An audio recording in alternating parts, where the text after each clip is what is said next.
this is Martin Shkreli, and welcome to the fourth edition of this chemistry class. This is chapter 4, Chemical Reactions and Solution Stoichiometry. I'm teaching from the Zundal and Zundal chemistry textbook, which I highly encourage you to get if you haven't already. It's a wonderful textbook for only $100 or $200. It's a wealth of knowledge and information. We're on chapter 4, which is page 138 to 188.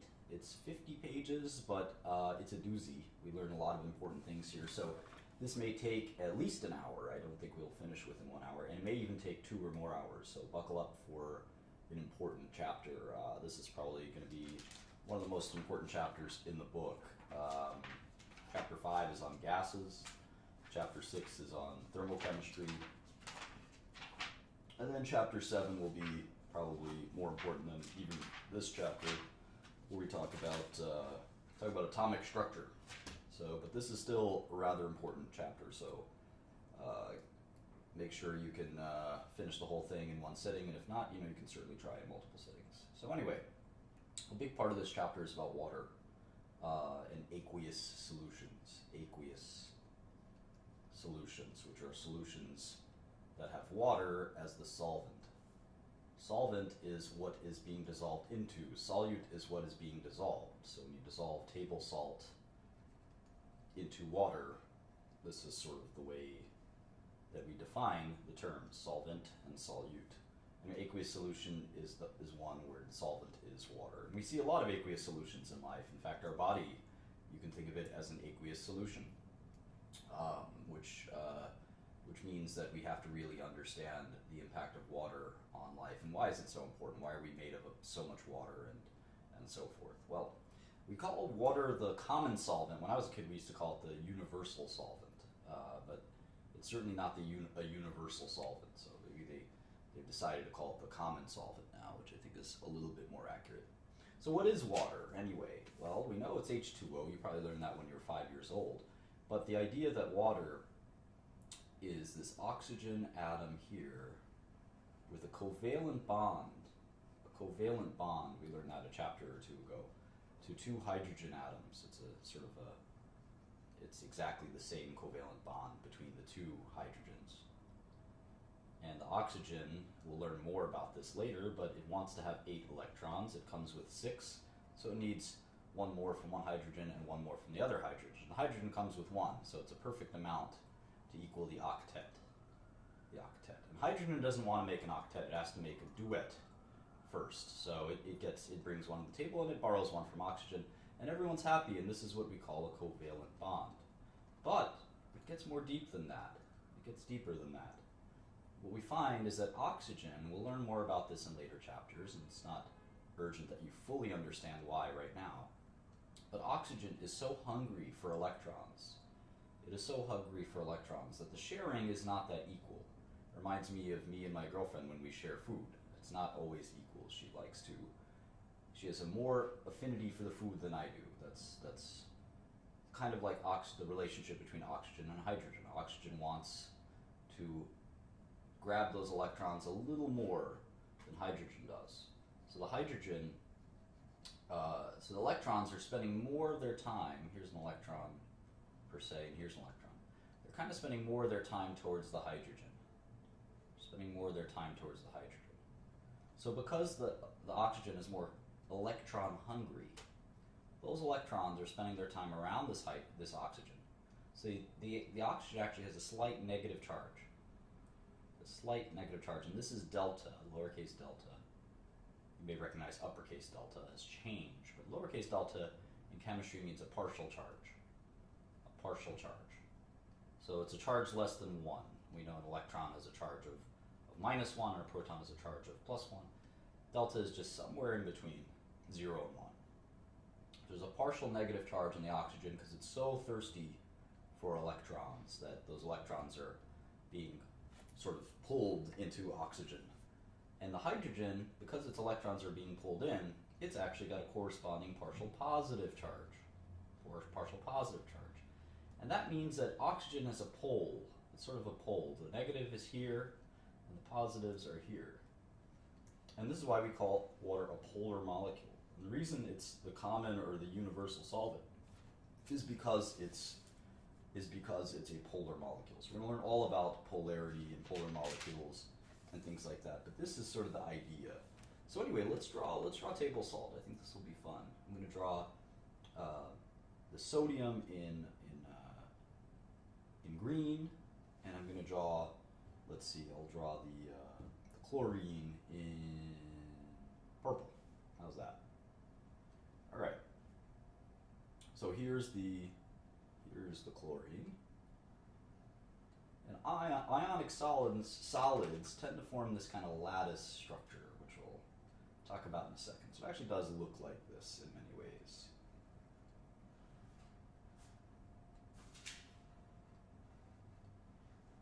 Someone slid something underneath my door. I wonder what that is.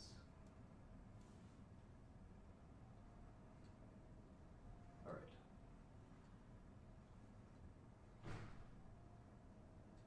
So, the sodium, of course, is positively charged. It's the cation. And the chlorine is negatively charged. It's the anion. It's an ionic compound. So the chlorine is taking one electron from the sodium. We learned this last chapter, I think, or the chapter before, one of the two. So here is the ionic lattice. This is sort of how ions organize themselves. Now, if you have the water here,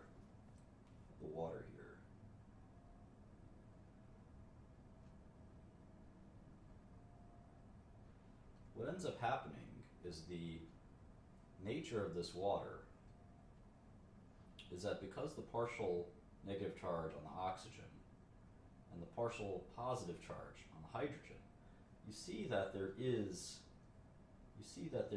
this bond that'll form between the end of the water molecule, the hydrogen, and the chlorine.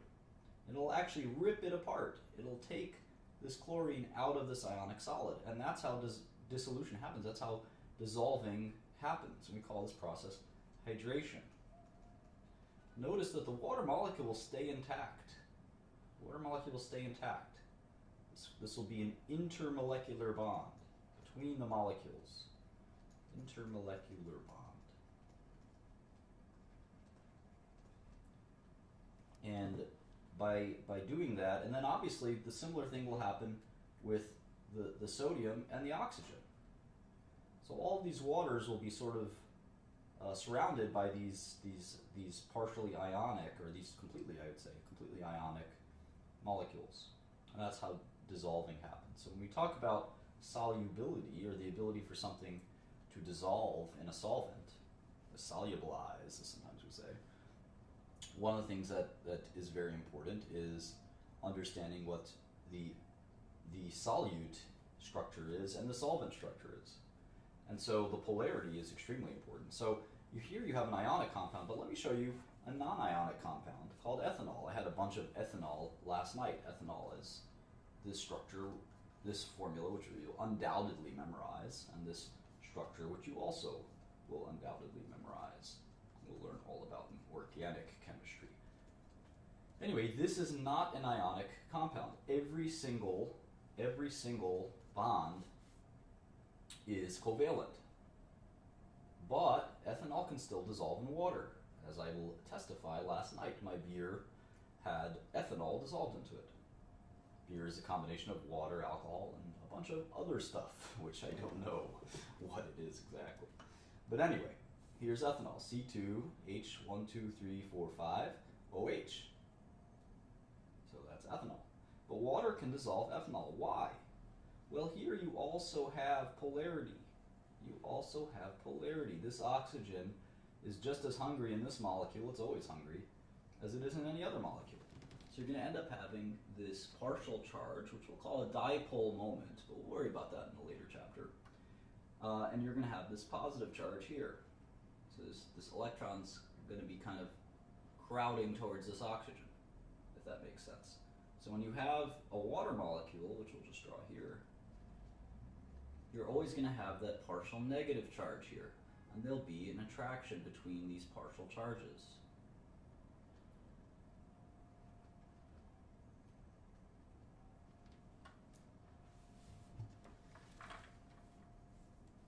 So So water can't dissolve everything. A good example is a nonpolar molecule. Like dissolves like. That's something we're going to learn. Like dissolves like. Dissolves like. So polar will dissolve polar, but what about a nonpolar molecule? Here's an example. The simplest nonpolar molecule probably is methane. It's kind of the archetypical lipophilic nonpolar molecule. And it will not be dissolved by water easily. So we'll learn more and more about this over time. So let's move on to section 4.2. The nature of aqueous solutions. Strong and weak electrolytes. You've heard the term electrolytes before. And again, I would pace myself. This will take quite a bit of time getting through this chapter.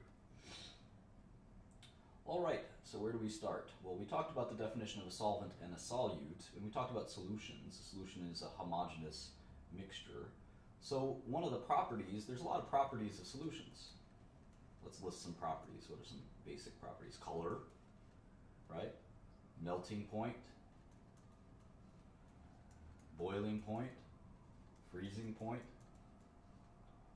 right? All these. You guys know any other ones? Density. What else? Smell, taste. How about this one? Electrical conductivity. This one's pretty important.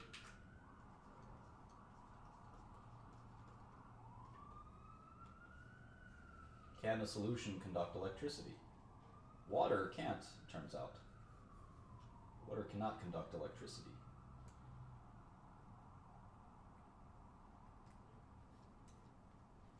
But sometimes solutions can. And when they can, they're said to contain strong electrolytes. Strong electrolytes. Whatever is causing that solution to conduct electricity, and water can have substances dissolved in it, like NaCl, that will enable it to conduct electricity, or HCl. And then all of a sudden, these substances are called strong electrolytes. In fact, the solution is called a strong electrolyte, the entire solution. You can also have a weak electrolyte or a non-electrolyte. So let's take a moment and think about how this all happens in, say, a strong electrolyte situation. Strong electrolytes are completely ionized.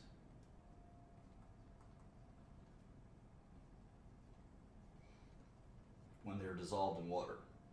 What does that mean? What does that mean? It means that all of the molecules of NaCl become Na+, and they separate, and Cl-. This is called ionization. And we learned why. It's to do the process of hydration, to do those partial charges. So there are three kinds of strong electrolytes. Soluble salts, like NaCl, strong acids, which also are completely ionized, and strong bases, which are also completely ionized. What the heck is an acid, and what the heck is a base? Well, we're going to talk about a guy named Arrhenius quite a bit, so I might as well introduce you to him. Arrhenius. Arrhenius was one of chemistry's greatest figures. He lived in 1859 through 1927. I've actually collected some of his letters. Let's take a look at his Wikipedia. Arrhenius. Svante Arrhenius. Here he was. Portly kind of guy with a mustache. He won the Nobel Prize, one of the first Nobel Prizes. He was a very important guy. and his definition of acids were quite important. He was a Swedish guy, and he studied at this unbelievably great university called Uppsala University. If you ever learned sciences, it's like the MIT or Harvard of Sweden. So anyway, Arrhenius is a figure we're gonna talk about quite a bit. I hope we don't talk too. It'd be a little strange. So Arrhenius defined the concept of an acid, and he said that an acid is any molecule. It's any molecule that forms a hydrogen ion, or H+, a proton, when dissolved in water. So he said substances like hydrochloric acid are acids because they form the H+ ion and a Cl- ion. Same thing with, say, H2SO4, hydrosulfuric acid, or just sulfuric acid, I should say. It forms two H+ ions and the SO4 2- ion. So this is his definition of an acid. It's any substance that produces protons when it's dissolved in water.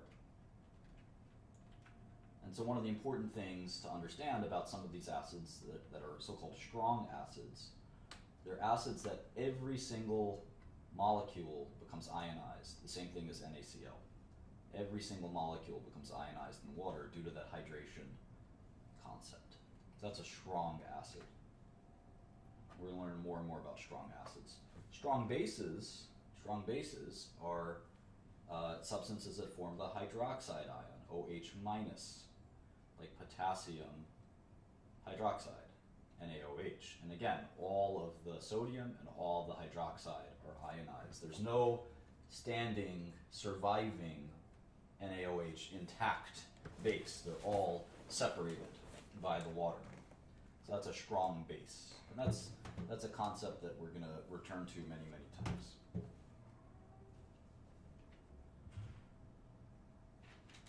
Just going to turn on my lamp. Oh, it's already on. That lamp is always on. The lamp has strange and mysterious powers, some people think. All right, let's talk about some weak electrolytes. So anyway, when you have a strong electrolyte, the solution will conduct electricity. That's the sort of gist of it. So a weak electrolyte, let's pick one. Let's pick on a weak electrolyte. Let's be electrolyte bullies. Well, weak electrolytes could be weak at anything like a weak acid. A good example of a weak acid is acetic acid or vinegar. It's so weak we can eat it in our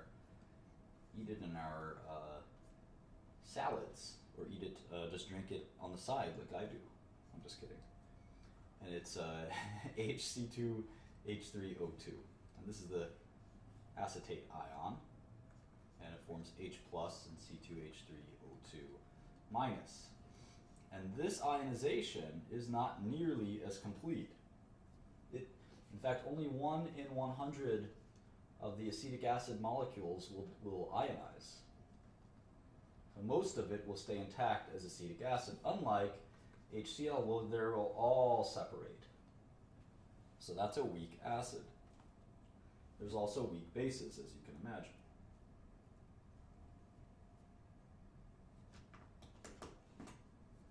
And of course, we have non-electrolytes. A good example of a non-electrolyte is ethanol.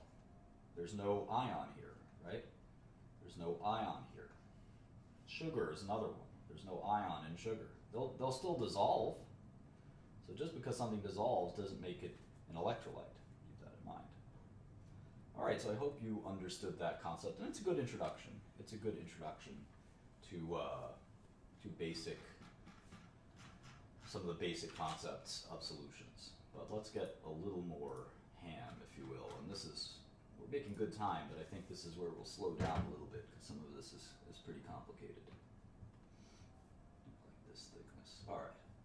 4.3, the composition of solutions. So I actually, while I was making my coffee for this lesson, because I need to stay lit for this lesson, I poured too much sugar into my coffee. And it made me remember that I'm about to give a lesson on concentration. So concentration is the amount of solute dissolved in the solvent, right? And we need to come up with ways to express concentration mathematically. And the best way we've got is a concept in a word called molarity. And I hope this doesn't scare you. It's a big word. And I encourage you, when you see these words that seem difficult, they will become your friends over time if you let them, like any other friend. You got to give it some room and some space and allow yourself to understand the concept. And molarity is pretty simple. It's just like the amount of sugar in my coffee. It's a simple equation. It's moles of solute over liters of solution.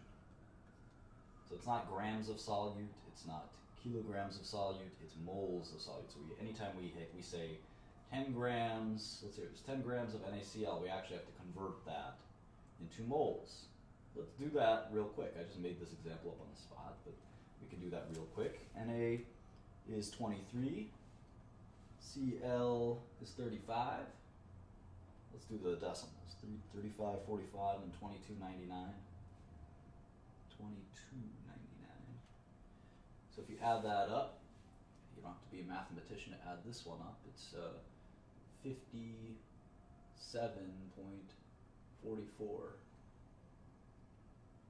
57.44. So 10 over 57.44. It's about how many moles would you say?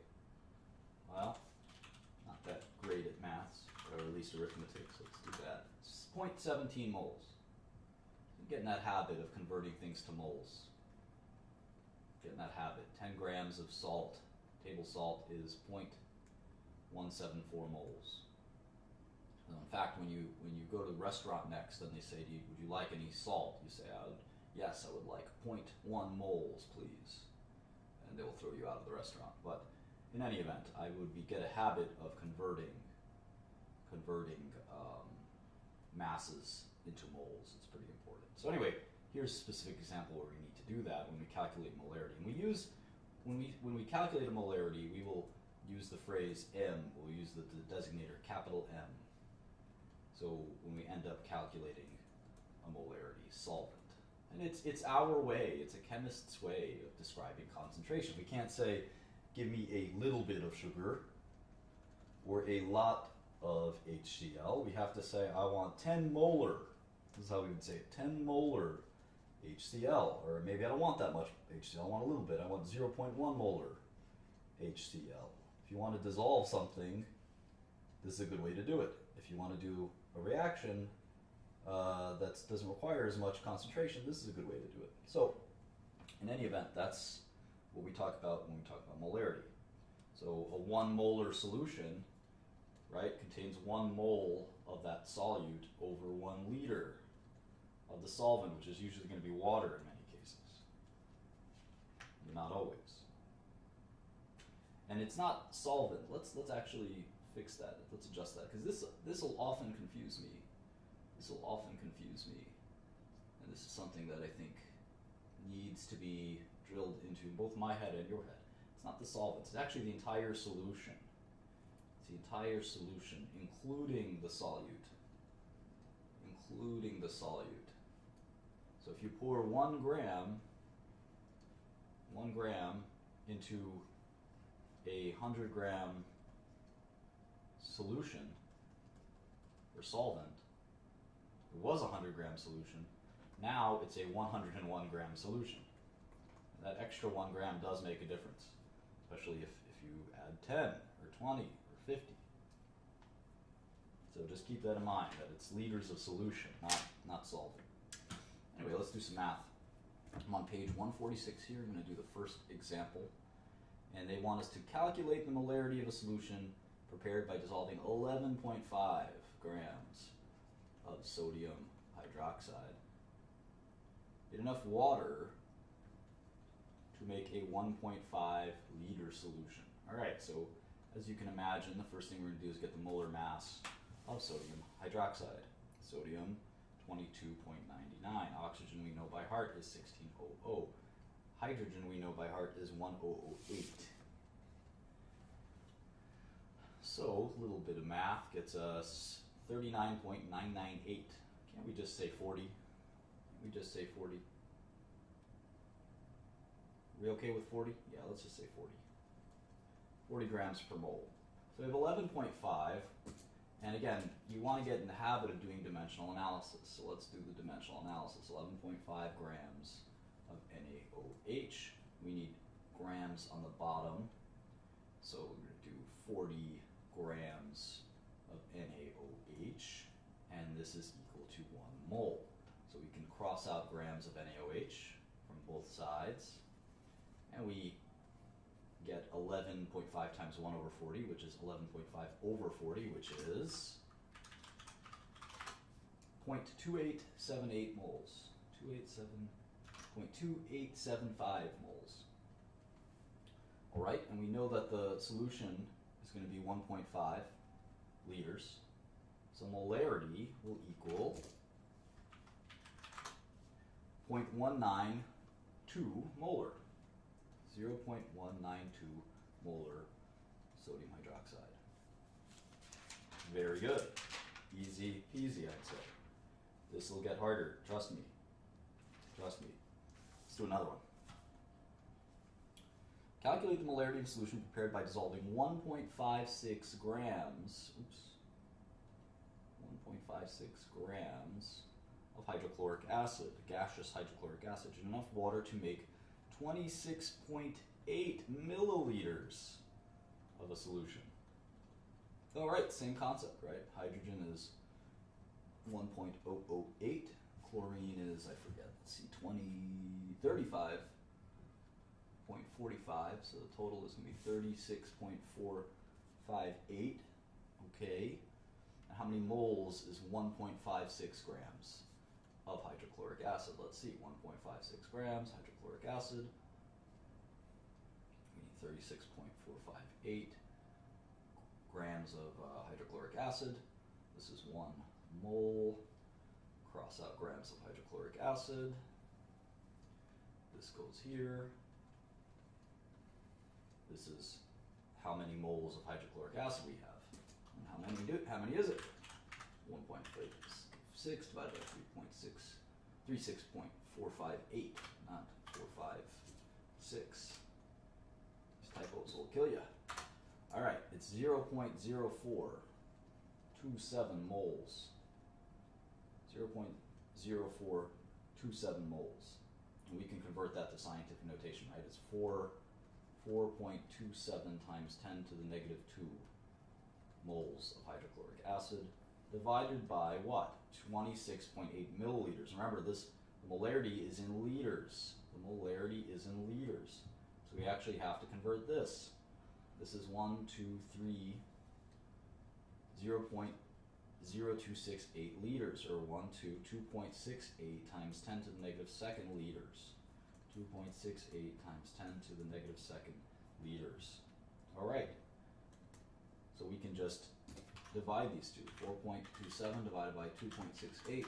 This is a 1.59 molar hydrochloric acid solution. Easy peasy. All right. I'm on page 147.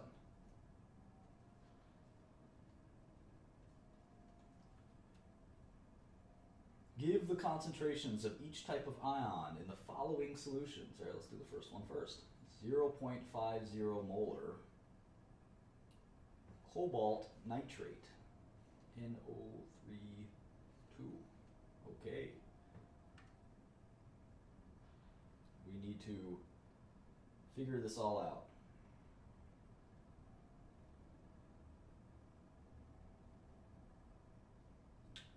Give the concentration of each type of ion in the following solutions. Okay. So,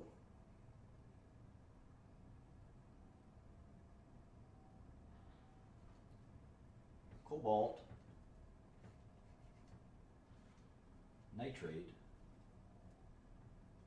as a solid in water will dissociate into the cation CO2 plus.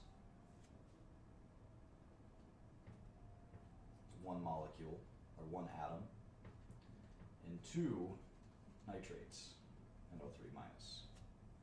What is the molarity? We have 0.5 molar, right? We have 0.5 molar solution. That's how many moles of the solute we've got per liter. So what's the molarity of each ion? This is interesting. So for cobalt, we've got 1 ion per the molarity. So we have 0.5 molar cobalt. But for nitrate, we actually have 2. We have 2 per molarity, which gives us the molarity of 1. That's a little counterintuitive.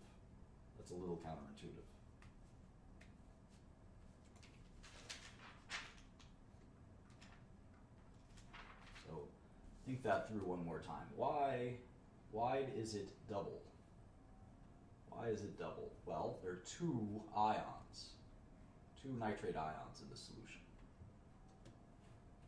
So the molarity is the moles of solute, which is 0.5 moles per liter, but that's of the total molecule. So of just this ion, there's 2, which gives a molarity of 1. If you just think about that ion. And if that doesn't make sense to you, think about it a little bit and it should make sense. All right, the next one was 1 molar of iron. I guess this is perchlorate, ClO4 perchlorate. If you know your polyatomic ions, you know that's perchlorate. All right, so how about this situation? Well, let's see. This will dissociate into what? Iron 3 plus and 3 perchlorates. 3 perchlorates. So this is going to be the same thing, right? This is 1 iron ion.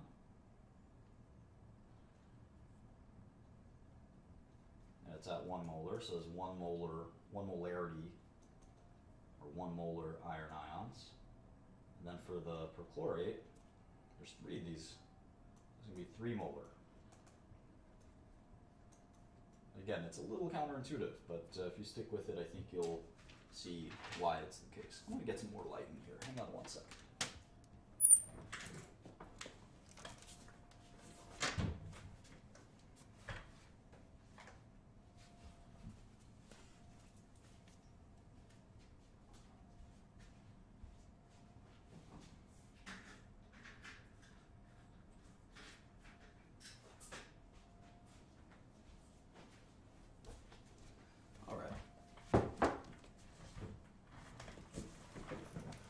They want us to do another problem, a couple more problems. That reminds me of that prank. I have a problem, do you want to solve it? Don't walk around my neighborhood saying that. Tap people on the shoulder and say, I have a problem. Or do you have a problem? Calculate the number of moles. Calculate the number of moles. Where's my microphone? It's on the floor. Let me bring it up to my desk. You guys can hear me a little better. All right. Calculate the number of moles of chlorine ions in 1.75 liters of 10 to the negative third, 1 times 10 to the negative third molar zinc chloride. Jeez, that's creative.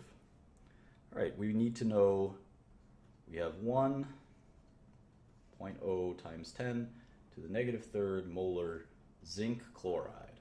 And we want to know the number of moles of calcium ions. Remember, to keep in mind, there's going to be 2. There's going to be 2. This is actually pretty simple, as you can imagine. The molarity of the calcium ion is just double, just like we learned last time. So 1.75 liters is the solution of the zinc chloride. So we're just going to multiply. There's 2 calcium ions, so molarity is 2 molar. And because there's 1.75 liters, and we know that liters, we know what the molarity is, right? So we have 1.75 liter solution multiplied by, we can just do the molarity here. It's 2 calcium ions. 2 calcium ions per liter. So it's actually going to be 2.0, get rid of this, or we could leave it there, it doesn't matter, times 10 to the negative third. That's the molarity, right? 2.0 times 10 to the negative third. And that's over a liter. So we can cancel liters out, and we get 2 times 1.75, which is what, 3.5 times 10 to the negative third calcium ions. But not calcium, chlorine. Chlorine.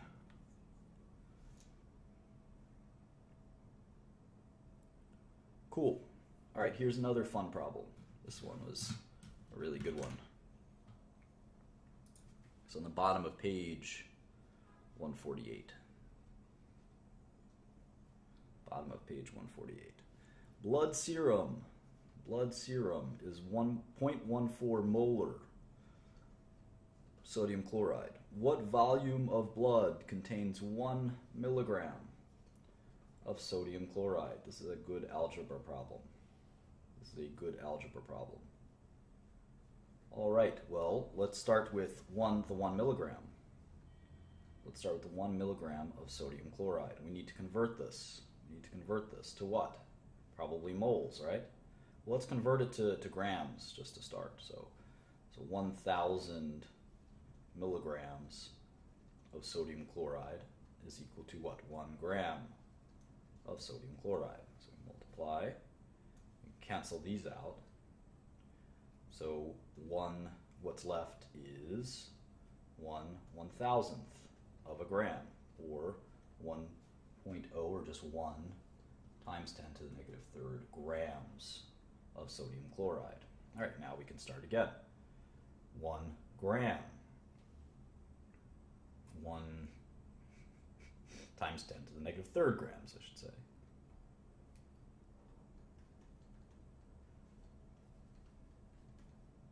So now that we have grams of sodium chloride in the denominator, we know that we're going to have 1 mole.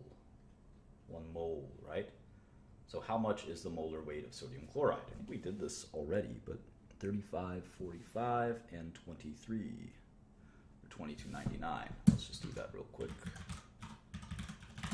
58.44. 58.44. So again, we can cross out grams of sodium chloride. We get 1 times 10 to the negative third is over 58.44 is how many moles we've got. And that number, I like to go to Wolfram Alpha. Wolfram Alpha for this kind of stuff. Let's do it here. 1 times 10 to the negative third multiplied by, or divided by, 58.44. It's giving us the answer right there, as Chingy would say. And it's 1.7, it's 1.7 times 10 to the negative, we gotta count how many spaces. So start in the space between the 1 and the 7. 1, 2, 3, 4, 5. 10 to the negative 5. That's how many moles we've got of sodium chloride in 1 gram. So 1.7 times 10 to the negative 5 moles of sodium chloride. So we can actually ask the question again. Let's read the question. Typical blood serum is about 0.14 molar sodium chloride. What volume of blood, instead of saying contains 1 milligram of sodium chloride, the question is what volume of blood contains 1.7 times 10 to the negative 5 moles of sodium chloride. This is much easier. This is much easier. Because we know that molarity is just moles over liters. And we know how many moles we've got now. This is going to be pretty simple. So let's see. We learned last time that if we have a volume, we'll call that V, there's some volume of blood, right? It doesn't matter how much it is. We know that if there's a molarity of 0.14 moles of sodium chloride over a liter, 1 liter, of solution, we know that we would get 1.7 times 10 to the negative 5 moles of sodium chloride. Right? Let's just think about this one more time. If it's, we're dealing with serum, typical blood serum, which is 0.14 molar. 0.14 molar. So there's going to be 0.14 moles per liter. Whatever that volume is that we're trying to figure out, that's the question. What is the volume of blood that contains this much? Well, now this is just algebra, right? This is just algebra. How do we solve for volume? Well, we're trying to multiply both sides, I would imagine, by the reciprocal, or we can divide both sides by this, right? We can divide both sides by this. Multiplying will work. But if we divide both sides by this, we can actually do that. Let's just call this sort of n.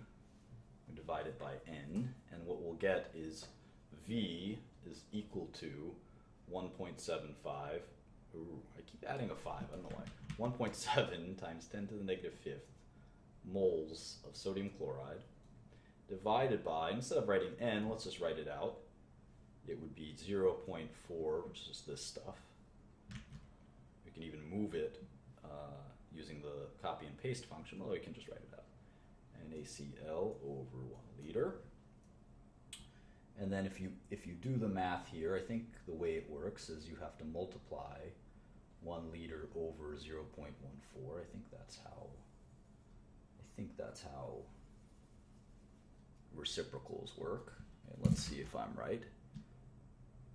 We can take this and we can actually just multiply it by 0.14.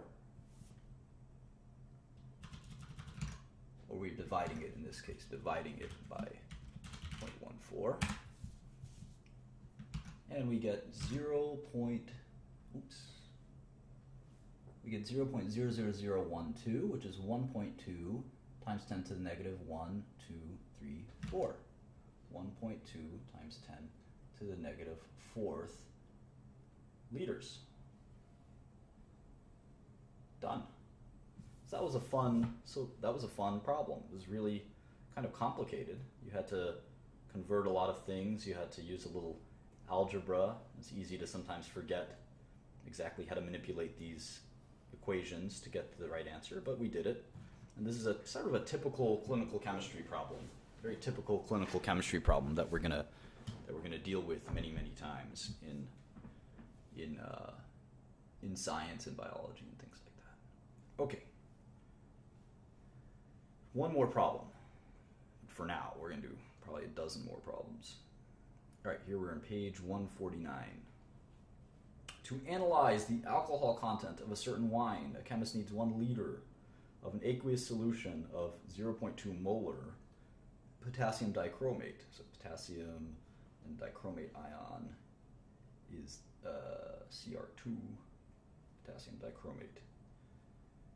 How much solid potassium dichromate must be weighed out to make the solution? All right, we need 1 liter of 0.2 molar potassium chromate. So this should be pretty straightforward, shouldn't it?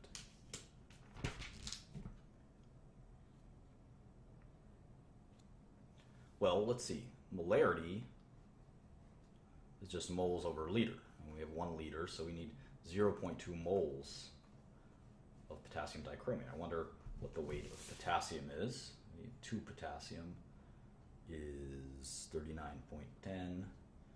Chromium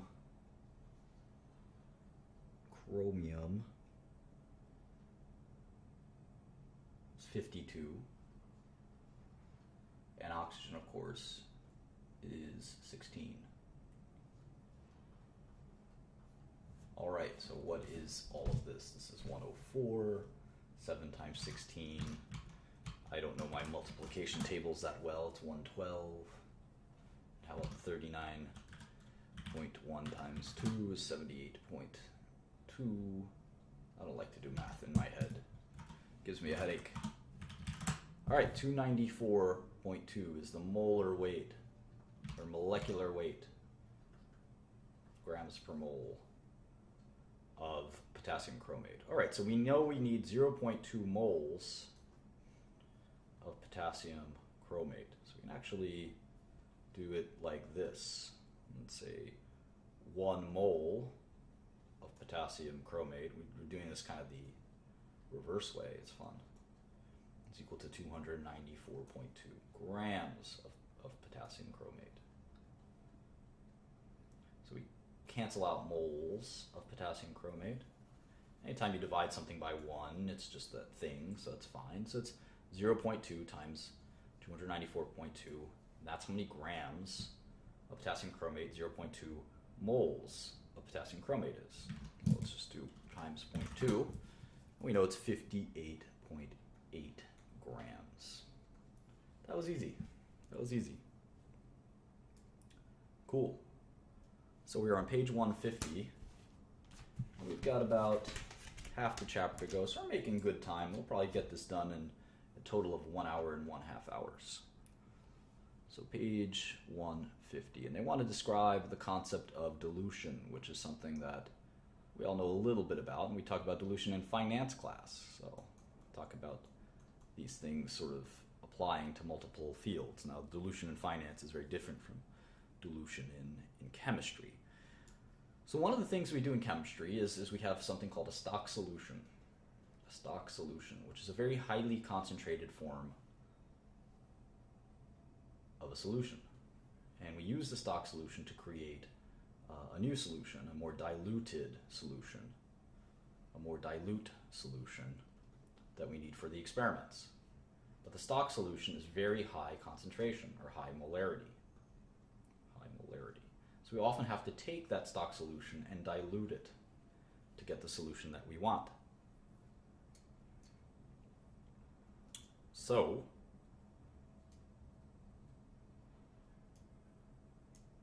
we'll do a bunch of problems on dilution.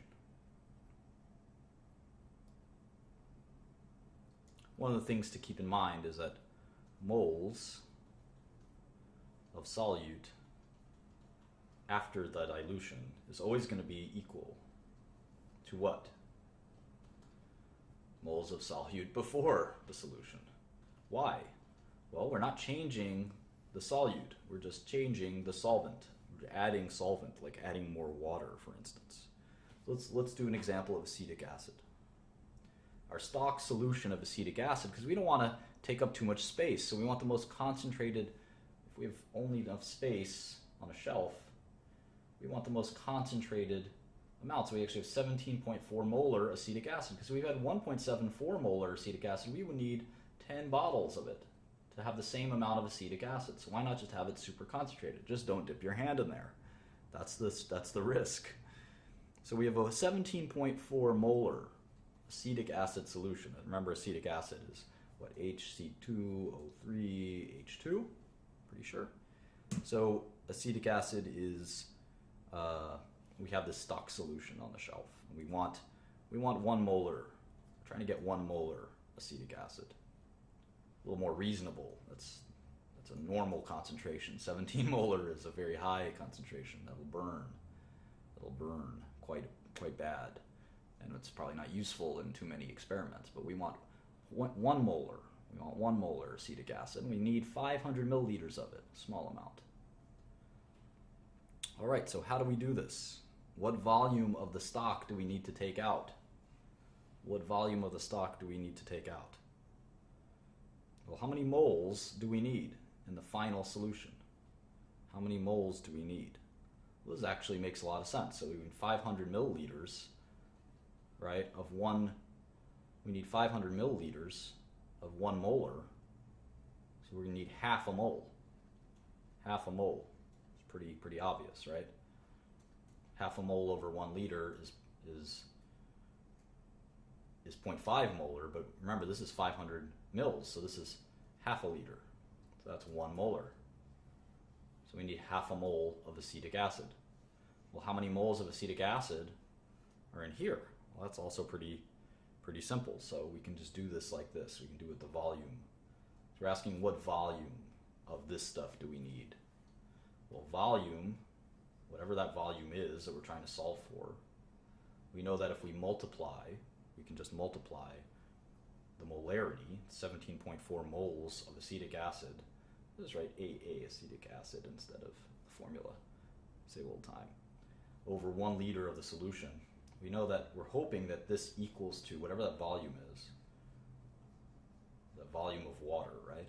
We're hoping that that equals to 0.5 moles. So like I said, we can divide by this, call it this, and we isolate the volume. And volume is equal to 0.5 moles of HC2O3H2 divided by 17.4 moles over 1 liter of solution. We need to take the reciprocal, if you remember high school or grade school math, and multiply it by 1 liter over 17.4 moles of acetic acid. All right, so we basically get volume is equal to 0.5, these cancel out, 0.5 over 17.4 liters. So the volume needed is 0.028 liters, or 28 milliliters. I'm going to add that 7, it's 28.7. So that is how we'd take only 28.7 milliliters of the concentrated solution, add 500 milliliters of water, and we would get the 1 molarity solution that we need. So that's a pretty simple example. I don't think we need to do another one, do we? I don't think we need to do another one. Let's go to page 151. And they want to introduce us to this new equation. Where they do M1 V1 is equal to M2 V2.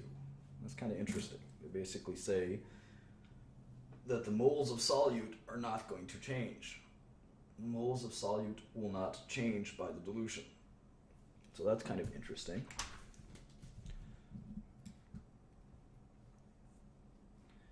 And this makes sense because if you think about these two, the molarity times the volume what gives us the moles before and the moles after. That makes a lot of sense. It'll always be the same. So if we do this with that equation, let's see. Let's do this with an equation called an example called what volume, this is the problem on 151, page 151, what volume of 16 molar sulfuric acid must be used to prepare a 1.5 liters of a 0.1 molar sulfuric acid? Well, we could just use this formula. So molarity is 16, and we don't know what V1 is. That's the problem. And we've got molarity of 0.1 times 1.5 liters. So this is 16V equals, let's see here, 0.1 times 1.5 is 0.15.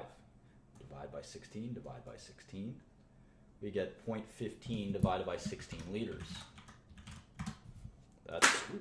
That's volume equals 0.009375 liters, or 9.37 milliliters. So that was much faster. That was much faster than doing it any other way. We know that this M1V1 equals M2V2 relationship works out really well. Don't you wish you would have heard of that before? Well, sometimes we have to learn things. We have to learn things the hard way before we learn it the easy way. All right, so the chapter, the authors in this book decided to go in a different direction in this chapter. It's kind of, most chemistry textbooks, I think this is all broken up into 2 different chapters. That's why this lesson is comparatively long. Otherwise, we'd be done here under the hour. But we're going to go in a bit of a different direction. And we're still talking about solutions, but this is a bit of a different direction. We're going to talk about the different types of chemical reactions that exist.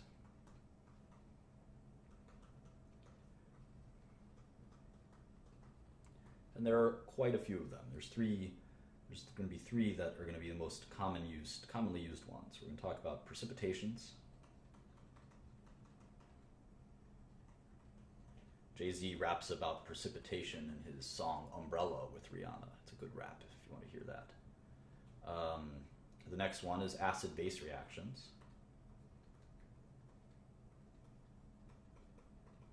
And the final one is oxidation-reduction reactions. So we're going to spend a lot of time on these three types of reaction. Most reactions will fall into one of these three. It's a good idea to kind of make sure you understand all three of them. Precipitation is the most solution-oriented one, I would say. So we're going to start with precipitations. 4.5, section 4.5, precipitation reactions.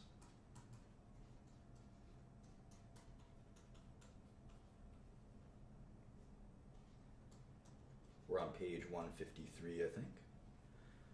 All right, so when we have two solutions, this wavy line is the solution, I guess. Two solutions that are mixed.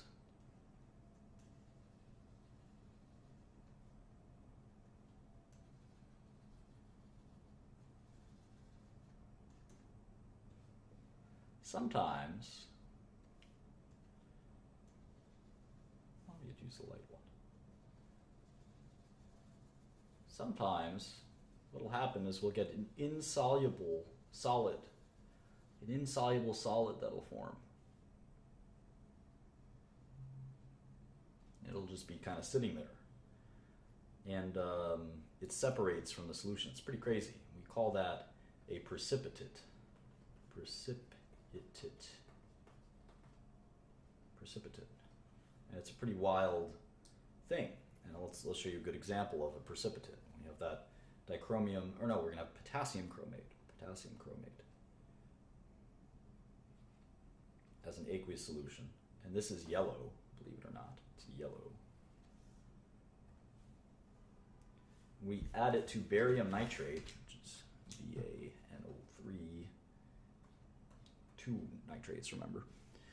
When we add it, a yellow solid will form in the solution. A yellow solid will form. So how does this all happen and why? And is there any way to have a science around precipitation and understanding why these things happen?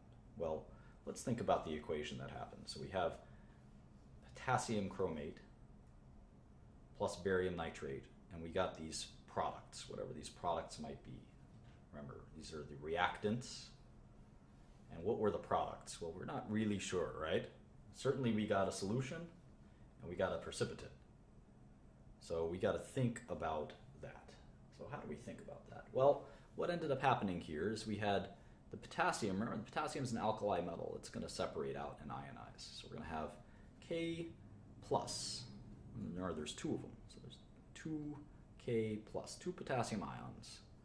And then we'll have the chromium anion, which is a 2 minus charge. That's why you need 2 plus 1 potassium charges. So this will separate out in the water. The same thing will happen to the barium.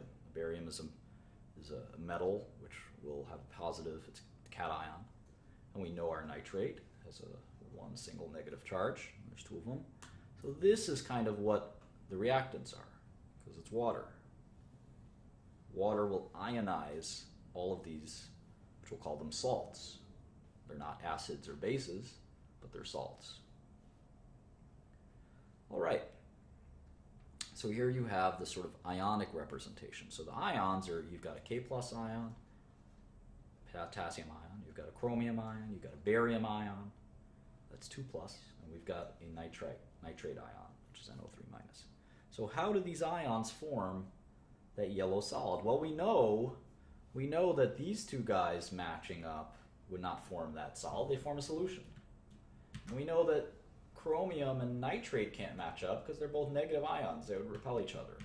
So it's got to be these two that form that yellow solid, right? Process of elimination. barium chromate. How about that? Barium chromate. And then we know that these guys might rearrange and form. We'd have potassium nitrate. Look at that. It's like a swap. They started out together like this, and they ended up together like that. They swapped their cation and anion partners. So now we got to guess about that identity of that yellow guy, that yellow solid. It's a nugget of yellow stuff.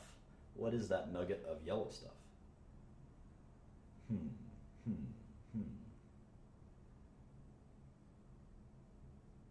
wonder. How do we figure that out? Anyone know?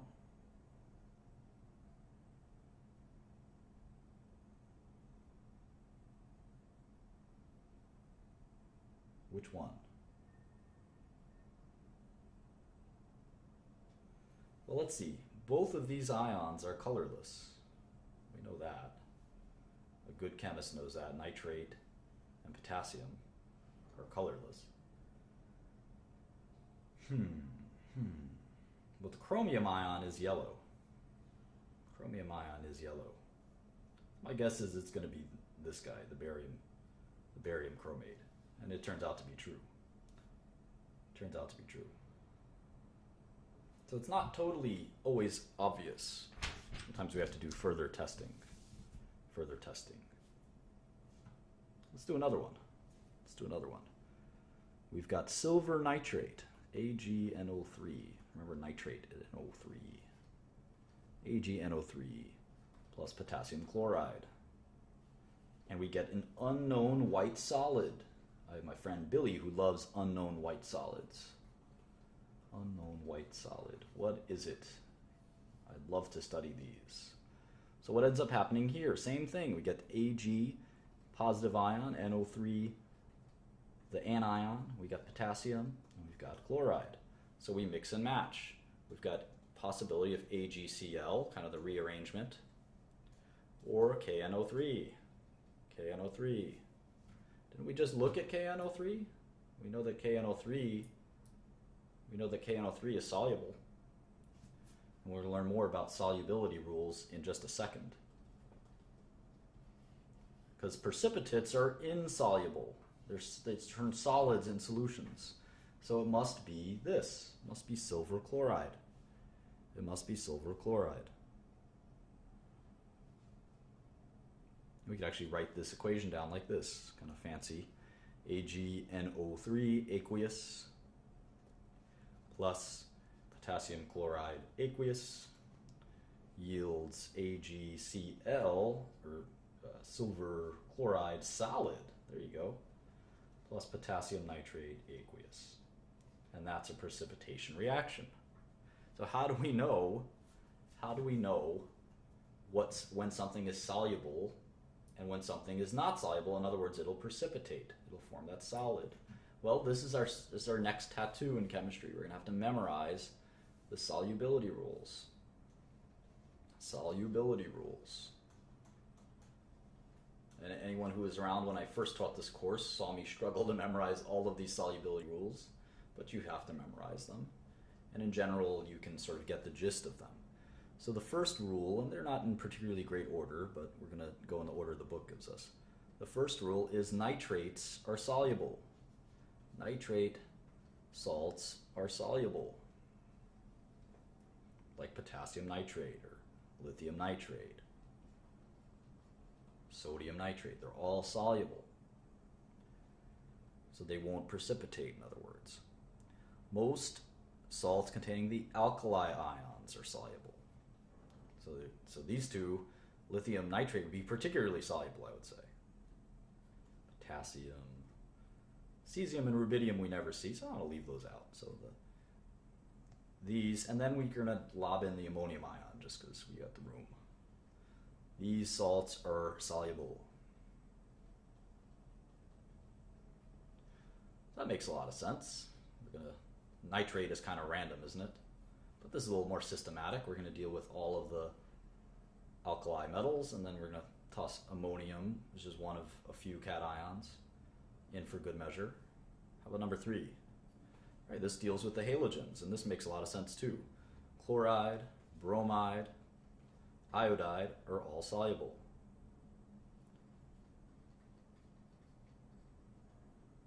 Any salts, all the salts, so they'd have to have some partner like sodium chloride, potassium bromide, lithium iodide, they're all soluble. Exceptions are salts containing the following ions. Is that silver, lead, and mercury are exceptions. These will not solubilize, they will precipitate. All right, sulfate salts are soluble. SO4 2 minus are soluble. That's good to know. But barium sulfate is not. Lead sulfate, of course. Mercury sulfate. And calcium sulfate. All these are not soluble. These are exceptions too. And we have to memorize these exceptions. This is a little bit painful. I'm not going to ask you to memorize a lot in chemistry until we get to organic chemistry, but these solubility rules are important. These solubility rules are important. Most hydroxides, this is pretty cool, most hydroxides are insoluble. But NaOH and KOH are soluble.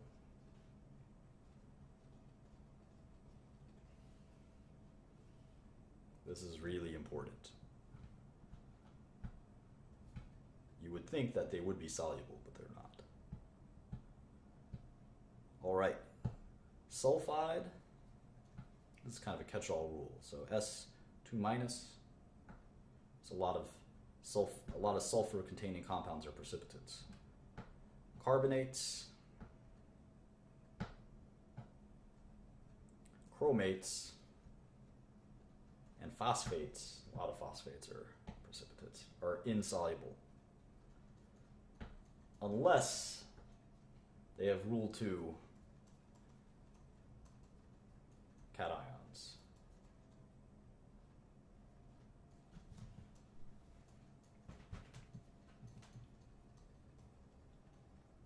All right, so those are our solubility rules. Good luck memorizing them. Try to print out, this is on page 156 of the book. It's sometimes a good idea to print it out, even magnify it and put it on your wall. Better than having your Justin Bieber poster or something like that. I know I've got both, just in case, but I think it's important to memorize these. All right.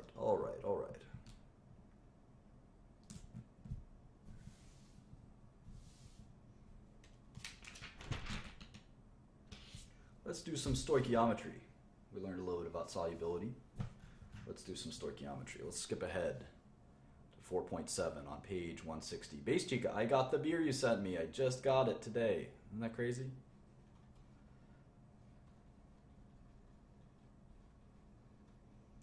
Stoichiometry of precipitation reactions. I don't want this to take 2 hours, so I'm going to try to wrap this up. All right, calculate the mass. Maybe you guys can solve this problem faster than I can. Stump the Shkreli. Calculate the mass of solid. And I'm not any smarter than any of you guys. I know some of this knowledge already, so it's a little easier for me, but a lot of you guys are much smarter than me, so you should be able to calculate this faster. So let's see if we can do it. Calculate the mass of solid sodium chloride, or table salt, that must be added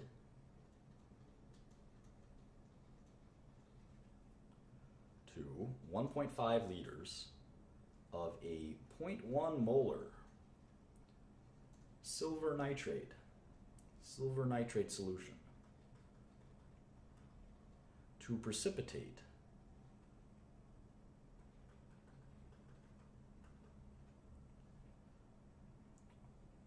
all of the silver ions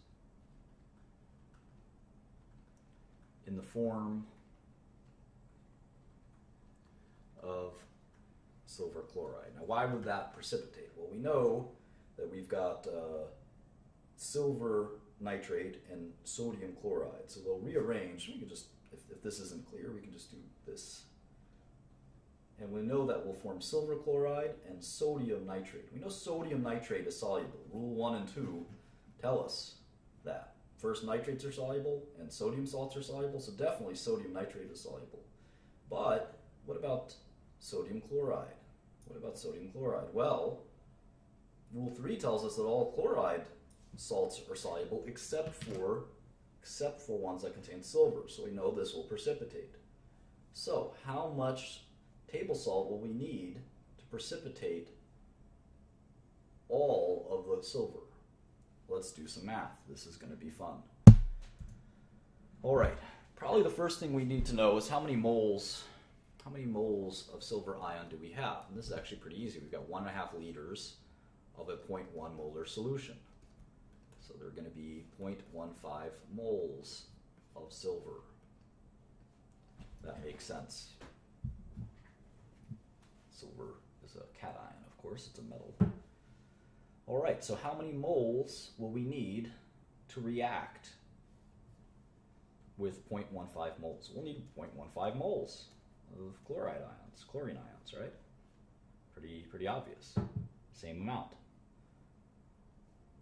So we need 0.15 moles of sodium chloride. 0.15 moles of sodium chloride. Well, what does sodium chloride weigh? I think we've calculated this a million times. Sodium's 23, chloride is 35.45, 22.99 plus 35.45. Let's get out the calculator.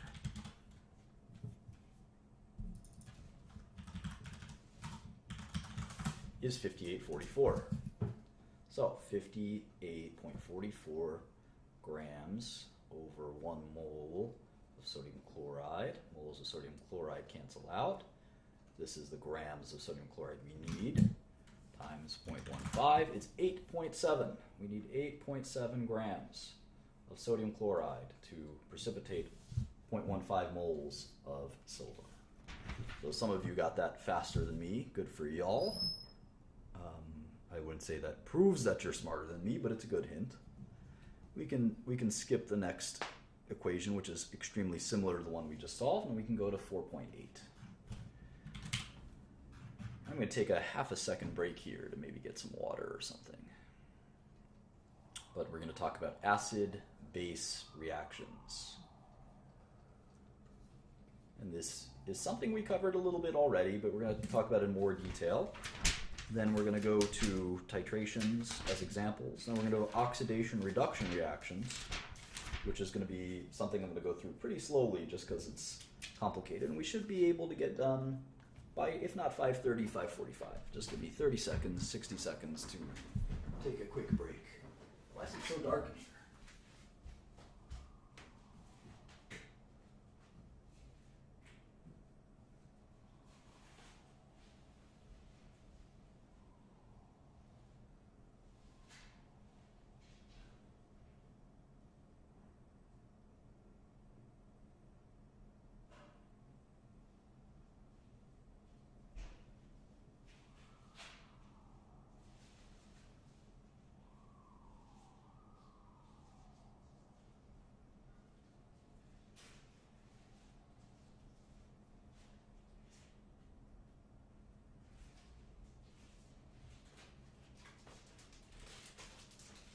This crazy beer in the mail from a crazed fan.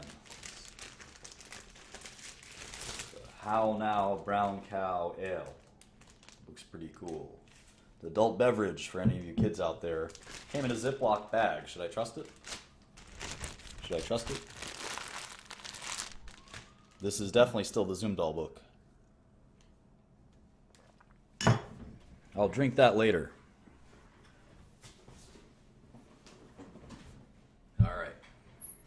Beer in the mail, go figure. All right, so we talked about Arrhenius, our hero, our Swedish hero, Arrhenius, who defined acids and bases. He defined acids as proton donors. he defined acids as actually hydrogen. He sort of defined acids as anything that produces a hydrogen ion, which is a proton, and a base as a substance that produces OH minus ions. So it turns out that two folks named Bronsted and Lowry came up with a slightly improved definition that we use today. We say that acids are proton donors, which is similar to Arrhenius's definition. But bases are not just OH ions. We'll just call them any proton acceptor. Any proton acceptor. That's something that I think is a little bit of an improvement to that.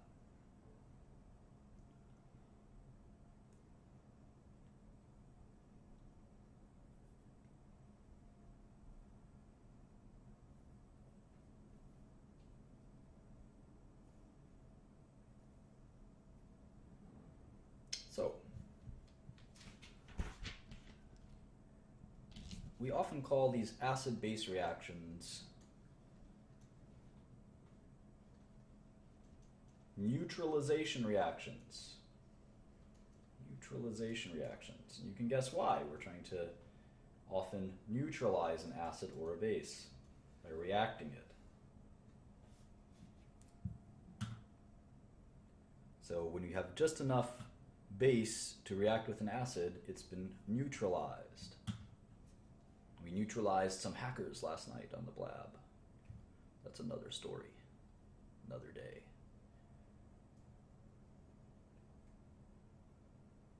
All right, so let's do a quick problem. Page 164. Let's see if we could just fly into it and get a good result. I think we don't have to explain. A lot of this stuff is self-obvious, so let's just do an example and see if we can learn from doing the example. The question is, what volume, so we know we're going to solve for some volume, what volume of a 0.1 molar hydrochloric acid solution is needed to neutralize 25 milliliters of a 0.35, it's a lot stronger, 0.35 sodium hydroxide solution?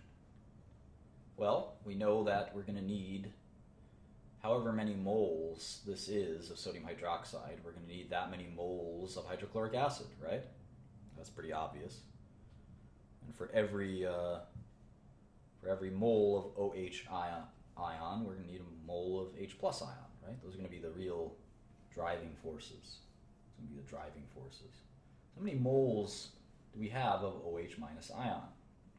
Well, we know we have 25 mils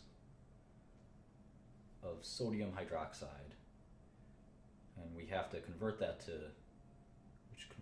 liters, right? So 1 liter is 1,000 milliliters, so we're going to actually do all of this in one shot. We know we have 0.350 moles per 1 liter, so we can now cross out these 1 liters, which is pretty nice. We know that we have 0.350 moles of hydroxide ion per 1 liter of sodium hydroxide. So we can cross out milliliters of sodium hydroxide, cross out 1 liter of sodium hydroxide, and we get 25 times 0.350 moles. We do have to divide by 1,000, so we're still dividing by 1,000. Keep that in mind. We cross out the milliliters. We still are dividing by 1,000. We didn't cross out the 1,000. The coefficients don't get crossed out. Only a 1 would get crossed out, for instance. So if we multiply 25 times 0.350, divide that by 1,000, we get 0.00875, or 8.75. 123 times 10 to the negative third. This is how many moles? 8.75 times 10 to the negative third moles of OH minus ions we've got. So we need some volume of 0.1 molar hydrochloric acid that has that many moles of proton ions, or hydrogen ions in it, right? So that volume X,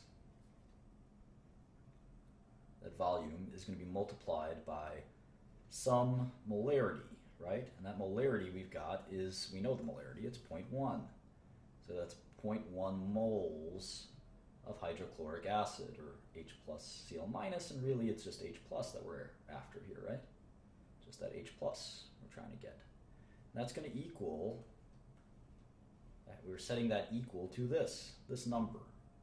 It doesn't really matter that it's OH minus, but we're really setting it equal to moles of H plus.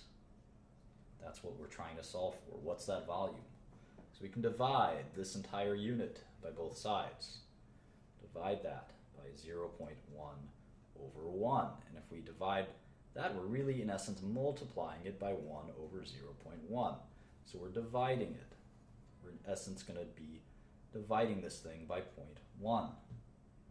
And if you divide something by 0.1, you're in essence multiplying it by 10. So this number, the answer is 8.75 times 10 to the negative second liters. Voila. Let's do one more. Page 165. This is very similar to the precipitation. A certain experiment, we have 28 milliliters of 0.25 molar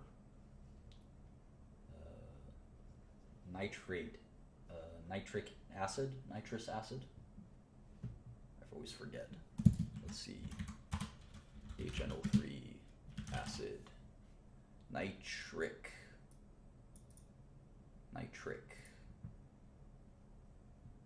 HNO3 nitric. HNO2 is nitrous, right?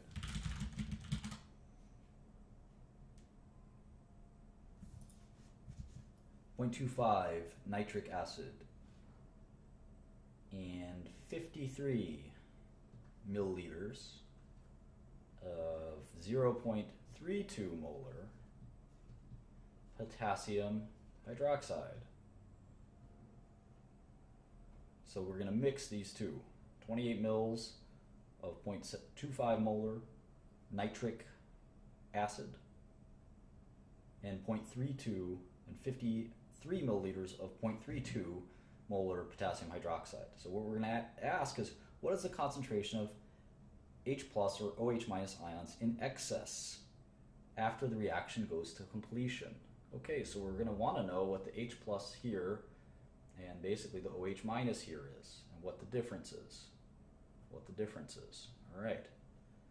So this is going to be quite a bit of math. So again, we're going to want to know how many moles of each of those things we've got. So 28 milliliters of 0.25 molar nitric acid is equal to 1 liter over 1,000 milliliters is multiplied again by this molarity,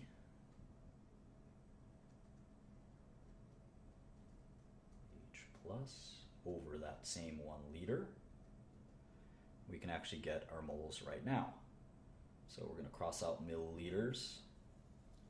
We're going to cross out 1 liter. And we get 7.25 is a fourth. A fourth of 28 is 7. Half of 28 is 14. Half of that is 7. So we have 7 moles. But then we're still dividing by 1,000 here. So it's 7 times 10 to the negative third moles of protons.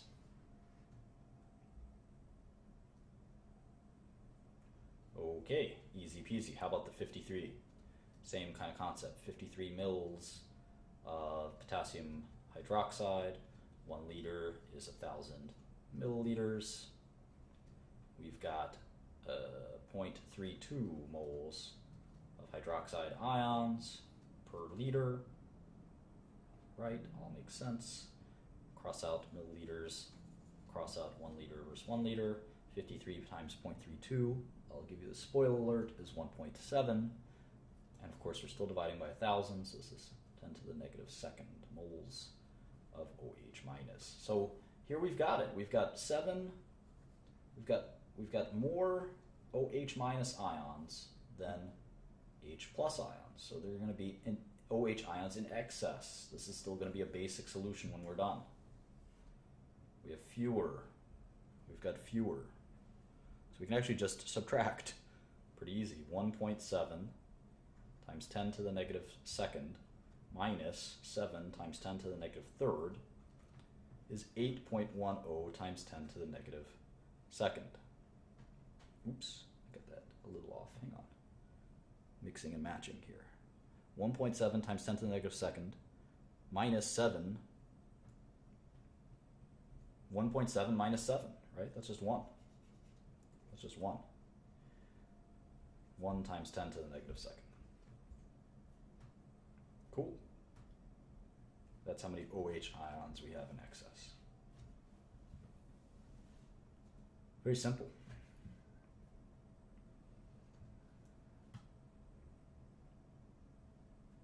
All right, let's discuss, try to still make it within, by the 45-minute mark, may stretch out to 2 hours in total.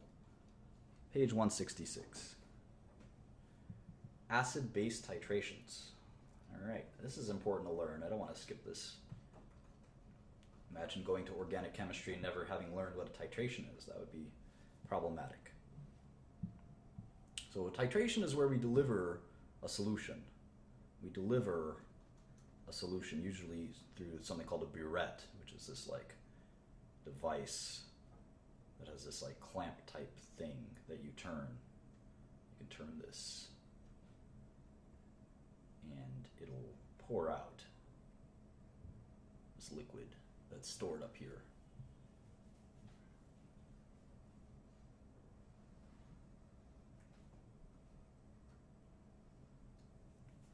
And that's a titration as we're delivering this solution.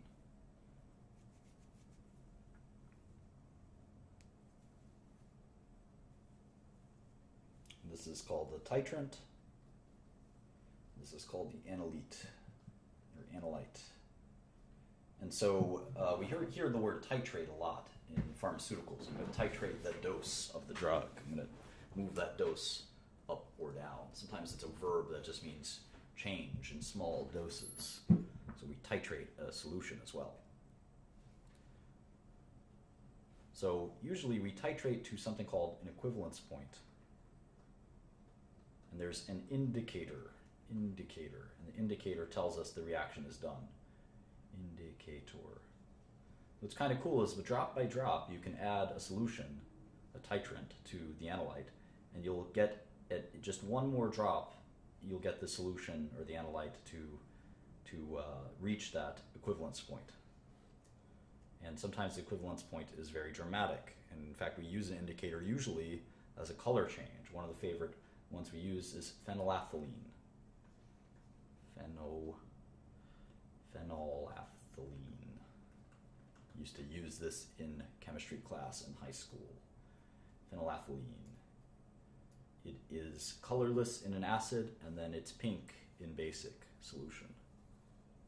So drop by drop, if you add OH minus ions, eventually it'll go from colorless to pink, and it's a pretty cool thing to see that one drop can create that huge change.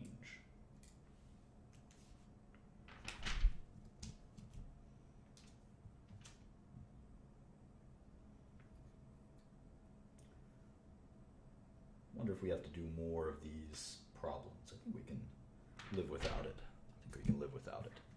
But I thought I'd just mention acid-base titrations. 4.9. This is the last section. Maybe we will finish by 5:45. Oxidation, reduction reactions. All right.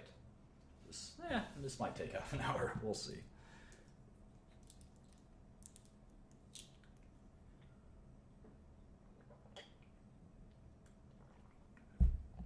All right, so let's look at one of our favorite basic reactions.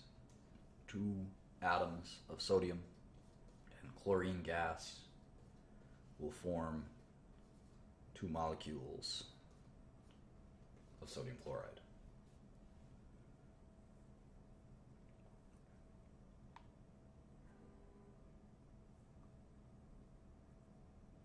Electrons are transferred, right? This is an electronically neutral atom. So are these. And electrons are transferred from the sodium to the chlorine. And this is what, whenever we have electrons that are transferred, we call these oxidation reduction reactions or redox reactions. Redox reactions. And these are going to be pretty important. And we can see this in an ionic reaction, but even in the combustion of methane, there's no ionic reactants here, but this is still a redox reaction.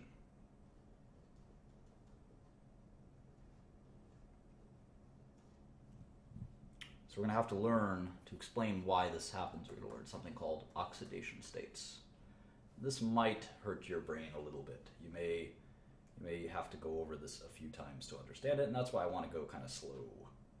Oxidation states. I've got a few pages left in the chapter, but even still, I might take a full half hour to introduce this concept of oxidation states. Sometimes we call them oxidation numbers, by the way. Some of you might have learned it like that. We're on page 171. Oxidation states. And basically, it's a way to keep track of electrons as in these redox reactions, as they kind of move around.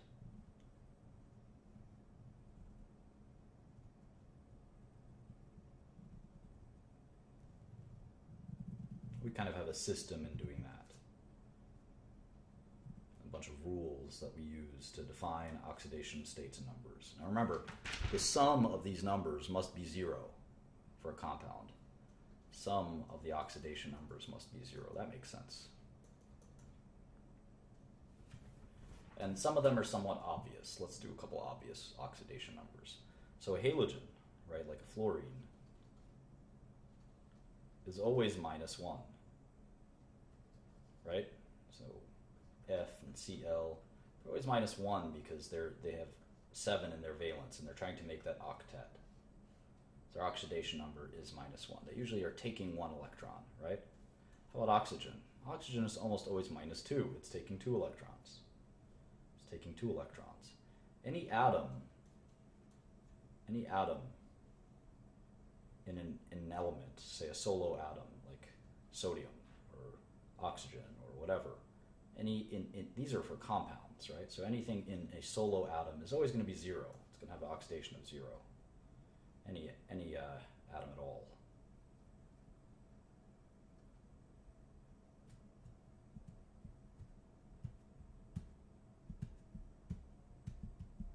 Any ion will be its charge, so whatever the charge of that ion is. And a plus will be +1, right? I minus will be -1. That makes a lot of sense. So we'll try to do an example to sort of see how this all works. Let's try the oxidation state of something like carbon dioxide, CO2. Well, we know that oxygen is going to be -2. So in this case, it's -2 per each oxygen. So the carbon will be +4 because this is an electrically neutral. It's not an ion. CO2 is balanced.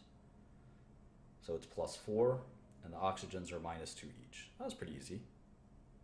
And it has to equal 0. How about SF6? Oh boy.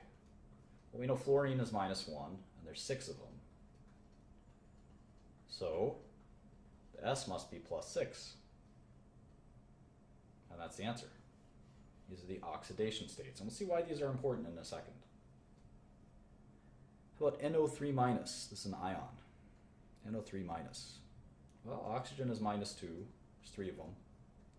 And we know that this isn't going to equal 0 because it's an ion. So it's actually going to equal -1. So maybe nitrogen will be plus 5. Plus 5 minus 6 is negative 1. That makes sense. That makes sense. Let's look at something like this. Fe iron, Fe3O4. Fe3O4. Call this magnetite. Magnetite. All right, well, oxygen is always going to be minus 2. So we go minus 2, minus 2, minus 2, minus 2. All right, so it's minus 8. And this is a neutral. This is a neutral. This is neutral, so it's got to equal 0. But hold on, we got 3 irons. It's actually going to be 8/3. 8/3, 8/3, 8/3. Bizarre, huh? And that equals 8. That balances to 0. So sometimes you do get these non-integers, oxidation states. And we'll talk about why that happens in a future chapter.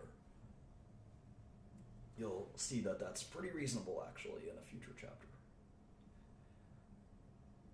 All right, so let's look at that combustion reaction one more time, because it's pretty complicated. We have methane, which is a gas that we use to get energy. We've got oxygen, which we use to combust.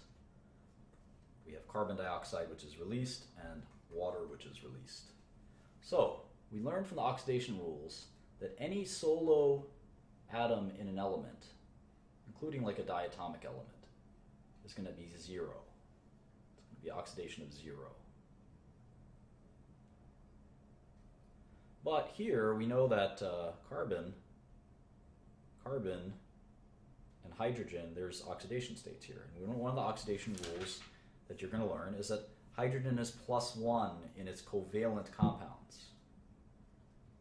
+1. So in this case, the oxidation number here is -4 for carbon. -4. Here it's the opposite. We've got 2 -2s for carbon dioxide and a +4 for carbon. We'll see why all this is so important in a second. Then for oxygen, it's pretty obvious. We got -2 for the oxygen and +1 for each of the hydrogens. Now, why do we go through all this mess in the first place? Well, what's kind of interesting is the carbon goes from -4 to +4. Isn't that interesting?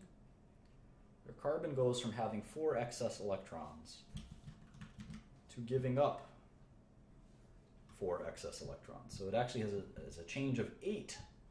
8 electrons jump from this carbon, or removed from this sort of carbon. First it has 4 extra, then it gives up those 4, then adds it and throws in another 4. So 8 electrons shift. It's a gain of 8 electrons.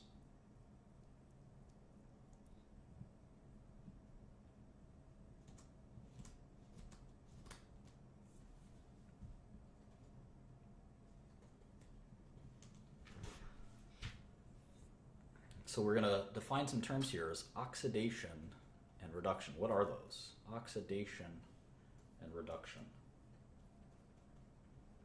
Well, we learn this in chemistry. We learn Leo the lion goes grr. It's an easy mnemonic. Loss of electrons is oxidation. Loss of electrons. Gain of electrons is reduction. It's as simple as that. So it's a decrease in oxidation state. A decrease in oxidation state.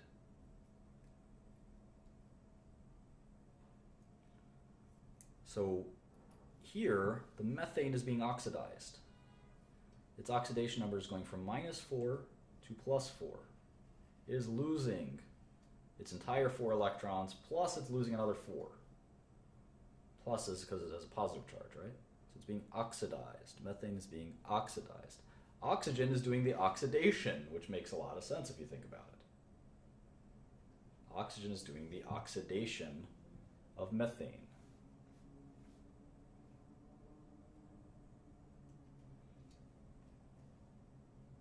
We'll call methane the reducing agent, and oxygen, in this case, the oxidizing agent.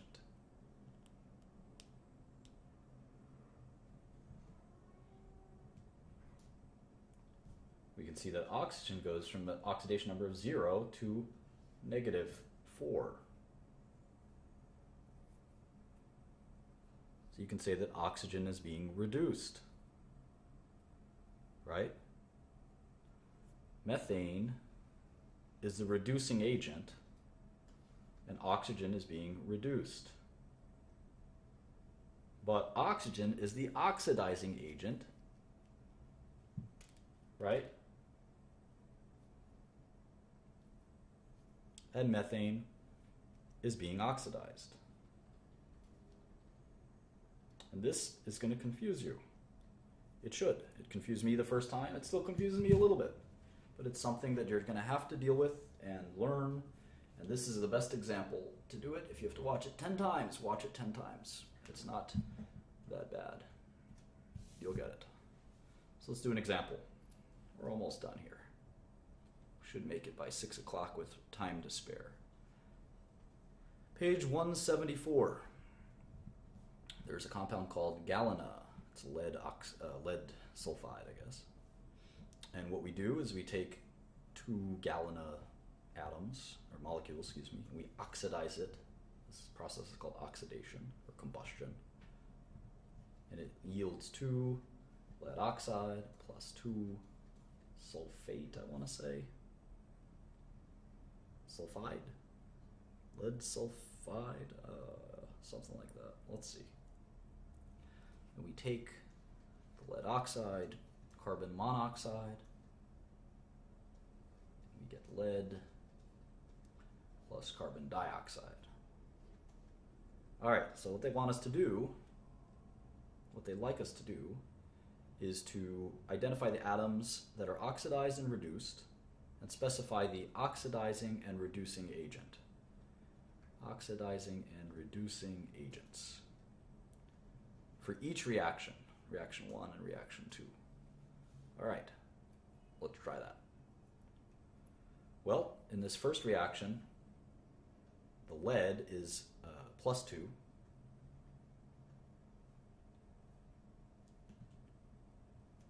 The oxygen, of course, is 0, and the sulfur is -2. Sulfur is somewhat similar to oxygen, right? So this makes sense. And it's going to stay the same, the lead, right? Because oxygen is always -2. And how about the sulfur here? Well, oxygen is going to be 2 -2s and 1 + 4 for sulfur. So in this case, who's the oxidizing agent? What do you guys think? The oxidizing agent accepts the electrons.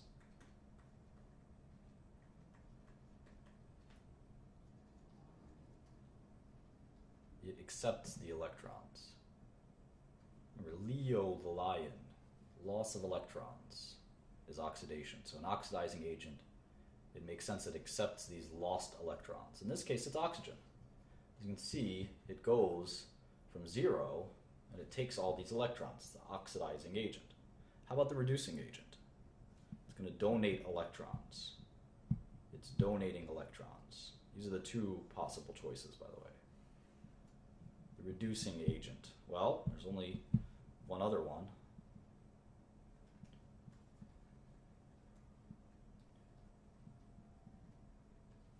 The reducing agent, of course, is PBS.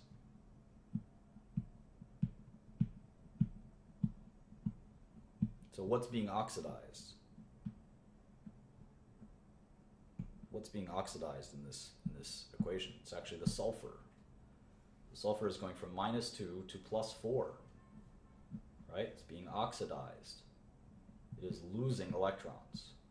Loss of electrons, oxidation, is being oxidized. What's the oxidizing agent? Of course, it's oxygen. Now, oxygen is being reduced, right? It's going from 0 to -2. So, the reducing agent, of course, is PBS.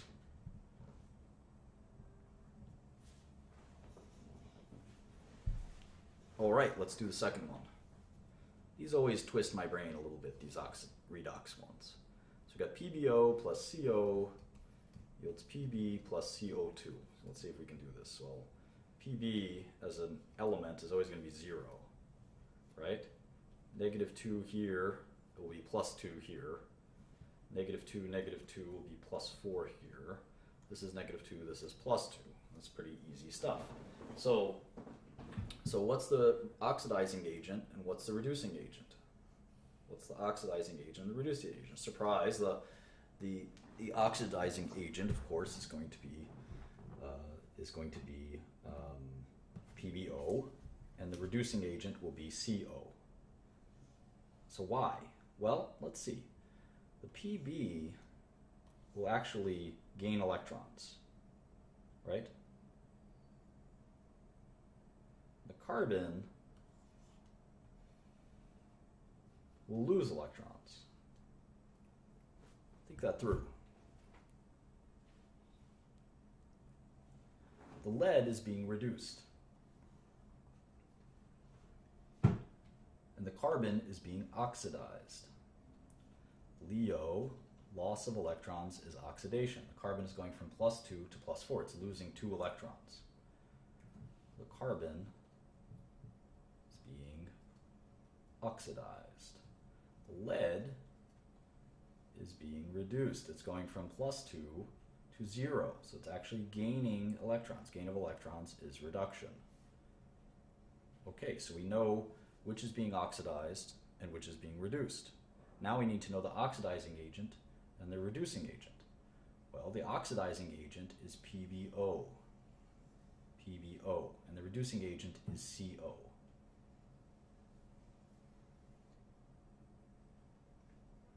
Now, why is that? Maybe you could tell me.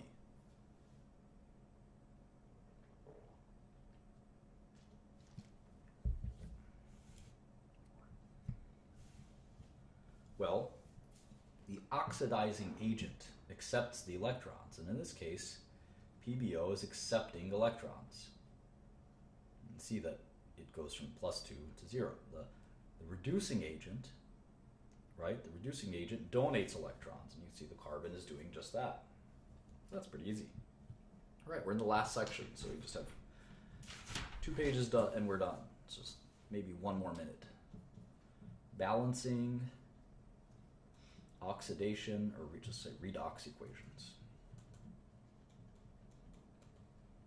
All right, let's consider this reaction. We have copper, we've got silver, ion, an aqueous solution, and it yields this silver precipitate and a copper ion. How about that? Crazy. This is a redox reaction. So this is 0, this is 0, this is plus 1, and this is plus 2. But it seems like it's unbalanced, right? It seems like we'll need 2 here, right? 2 Ag plus. So otherwise we'll have 2 electrons that are lost in all of this. Or 1 electron that's lost. So we need to be able to balance it.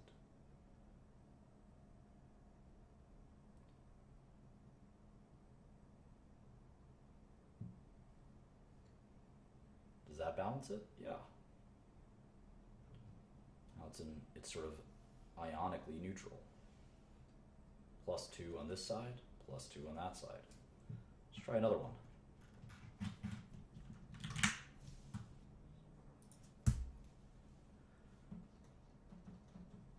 Here's a proton, here's chlorine, hydrochloric acid and water. I think this is tin, SN, and nitrate.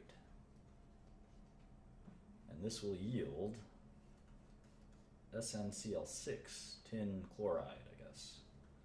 It's an aqueous solution, plus nitrate, or nope, that's actually nitrogen dioxide, plus water.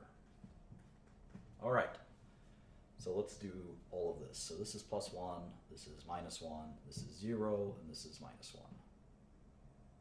Or not. This is, let's just do this more carefully. This is plus 5, we did this already. Minus 2, minus 2, minus 2. Right?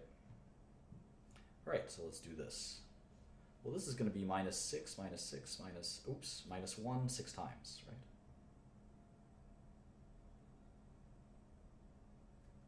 minus 1, minus 1, minus 1, minus 1, minus 1, minus 1. This will be plus 4, because it still has a negative 2 charge. How about this one? Minus 2, plus 4, right? And then this is always the same. All right, so how do we balance this? How do we balance this? This is going to be quite difficult. Quite difficult.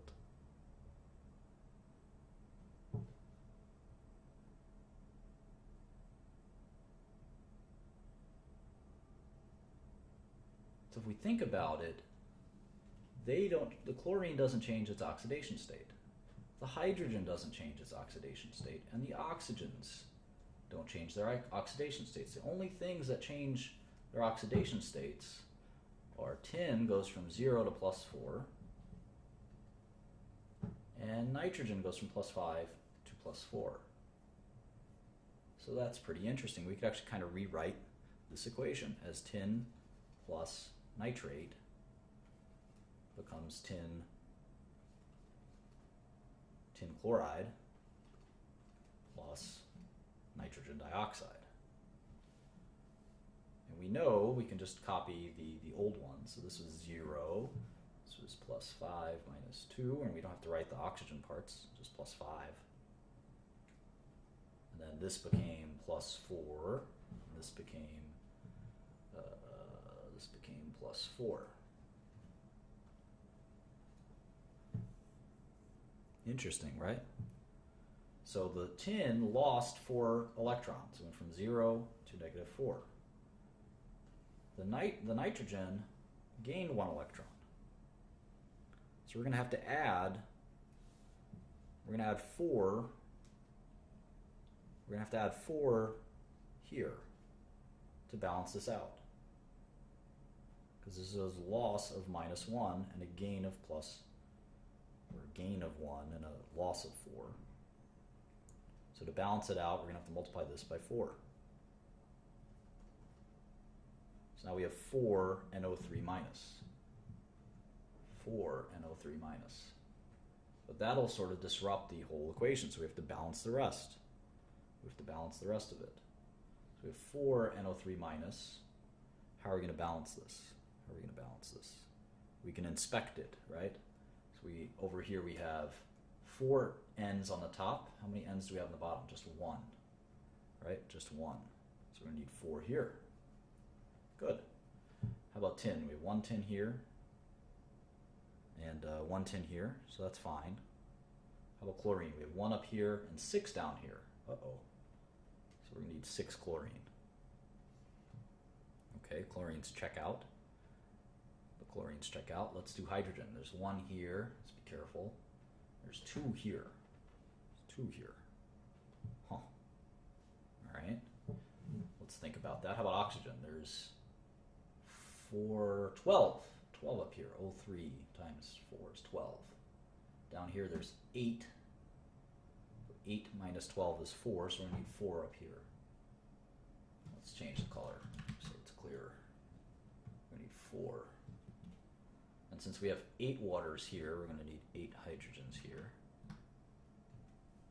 And are we done? 8, 6. We're done. Everything balances. So that's how we balance a redox equation. Gee, that was fun. I hope you learned something. This is a good teaser for a lot of interesting concepts we'll learn later. If you didn't master everything here, definitely go back and try again. But I'd say that our focus for this course is not stoichiometry. We'll be doing a little bit more of it, but our focus is not stoichiometry. Understanding this redox stuff is quite important. It is quite important. So get very familiar with redox. Probably the most important part of this. Solubility, a little less important as far as I'm concerned, not as critical, but redox, really important. Acids, bases, really important. I hope you enjoyed this. It's a good 2-hour lesson on solution stoichiometry and reaction types. Let me know if there are any improvements you think I should make to this lecture series, but if not, we'll be doing lesson 5, which is gases. Gases. This is a pretty easy chapter. We'll enjoy talking about gases. It's very mathematical, and then we'll get onto some more interesting stuff. But we'll do chapter 5 probably tomorrow. Stay tuned a little later. We're going to be doing a different subject in finance. Probably start around 8 o'clock. I'll talk to you all soon. Thank you so much.